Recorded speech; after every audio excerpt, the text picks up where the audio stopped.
Hey, this is Father Robert from Gadget at thetechstop.net. You know, the place where it's always time to get your geek on. We're here at the Hot Stage Warehouse, you know, underground bunker, California, blah, blah, blah, where we're taking a look at the latest and greatest in enterprise-level technology. Speaking of enterprise-level technology, I'm here with Chuck Brooks from Siemens Enterprise Communications. And, well, Chuck, explain.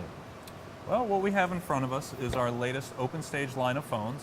We have the OpenStage 80 model, which is our top-of-the-line model, the OpenStage 60, which is just a slight difference down based on the video display properties.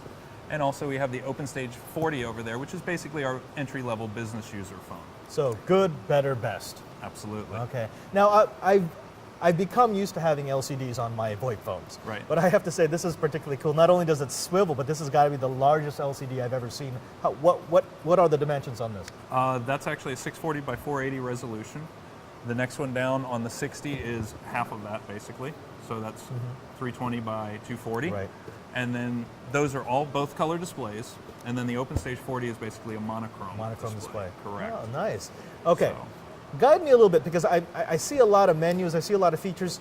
Take me through the highlights. the highlights of the phone on both the OpenStage 80 and the 60 is that it has a Bluetooth headset that you can use based on the fact That's of unique. just like your cell phone. You can walk into the office and connect it up. It has a nice little slider bar for the volume. Touch sensitive. Oh, Touch sensitive. Touch sensitive. Okay. Absolutely. Cool. Didn't know that. Yeah. You can actually connect it up and run XML applications off of it. So we have different applications out there for demonstration purposes. We did things for wait lines at a popular kids type of resort. If you actually press on them, much like your car stereo, you can program the buttons right off the bat. Oh, that's cool. So you can bring that up. Oh, so they're touch sensitive and you can Touch depress sensitive, them. and if you hold them, now you're in a menu right there, so that you can actually go through and program the key. That's cool. I like that. The other thing is you can. It's nice. It has a little screensaver on it. You can change the ringtones on it to whatever you may want. Just basically an MP3 file. And what's this? That's the touch guide. That basically allows the users to scroll through menus and features and functions of the phone. So instead of having to click through your contacts, you just sort of you can scroll right through them. Oh, nice little feature there. Okay. Now, I have to say, I like features, but in the past when I've seen VoIP phones with this many features, it typically means that it's running some funky protocol or it's tied to a specific back end. I won't name any companies, but I'm sure you know which ones I'm talking about, where I have to get their phone, their service, their back end, otherwise I won't get those features. That is not true with these phones. Oh. These phones are SIP-based open standards. Typically, we of course want you to use our OpenScape voice system because we feel it's one of the best systems out there. It's carrier grade, resilient, scalable up to 100,000 users. You know, pretty much can fit any realm. But no, these are open standards. Standards. We have customers that have used different phones to connect up to our OpenScape voice system. We also use these phones to connect up to competitor systems as long as they're open standards based on SIP. See, that just makes sense to me. I mean, if I want to get the best back end and I want to get phones that are best for the person using it, I don't want to be tied into one system. So since you're open standards, it means I could get a Polycom phone and use it on your back end, or I could take your service, one of your phones, and use it with Quest's hosted service. Absolutely. And just go back and forth as I need. Absolutely. As long as it's SIP based. That's cool. That's cool. Okay, so you've got your series of phones here with some Uber features, but that's not it. Absolutely not. We have the OpenScape voice system, as I explained. That's basically a carrier grade system. Can support up to 100,000 users. Highly resilient, fault tolerant. It can also scale down to about 300 users if you want. You can also make it simplex systems. On a single server, you can actually have the UC application and the OpenScape voice running on the same system. I'm sorry, UC. You do UC. UC, IC, we all see. Okay, for the noobs out there, UC is? Unified Communications. Tell me a little bit about that. Unified Communications is basically the ability to publish a one-number service. So for you would have one number published to the world. Based on that, you could have that phone ring any one of what we call preferred devices. Those preferred devices could be your cell phone, could be a desk phone, could be a house phone, could be your mother's phone, could be anywhere. Nice, okay. The nice thing about that is when you're using the Unified Communications to actually make your calls, whether it be a click to dial or whether you do it from your mobile client, which can run on either an iPhone, a BlackBerry, Windows Mobile, or a Nokia, it actually publishes your cell phone number to the other person. Nice. So the nice thing is, if you don't want people to have your cell phone number, they won't have it. multiple devices, single point of contact.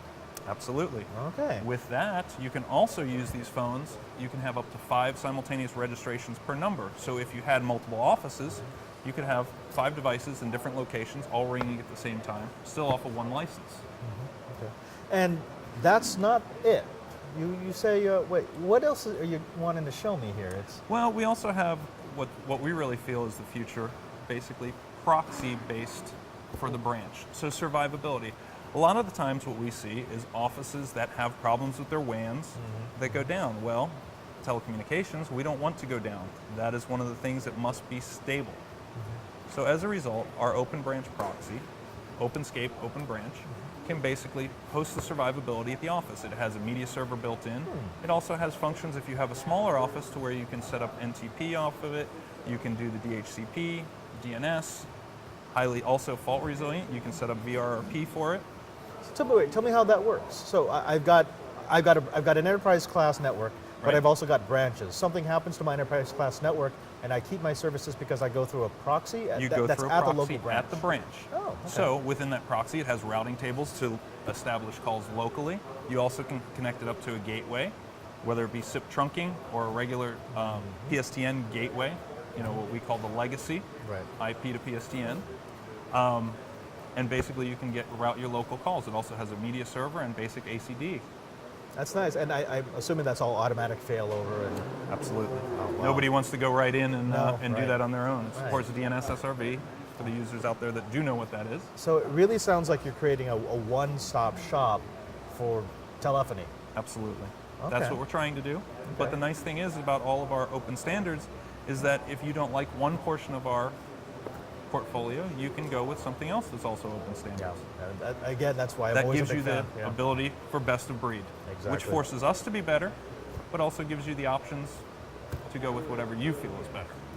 Now, the best place for them to see this is, of course, going to be at Interop Las Vegas 2010 at the Mandalay Bay Convention Center in April.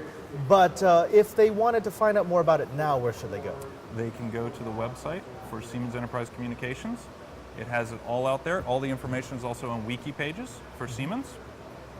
All the information is there on all of our different products, not just the flagship products of the OpenScape brand, but all of the legacy products if they so choose. It gives them a great flavor of what's out there, what they can do, and customer experiences. Fantastic. Well, Chuck, thank you very much. You're quite welcome. Be sure you stay tuned because we're going to bring you more Interop coolness when we come back. And remember, there's no Uber Geek without you.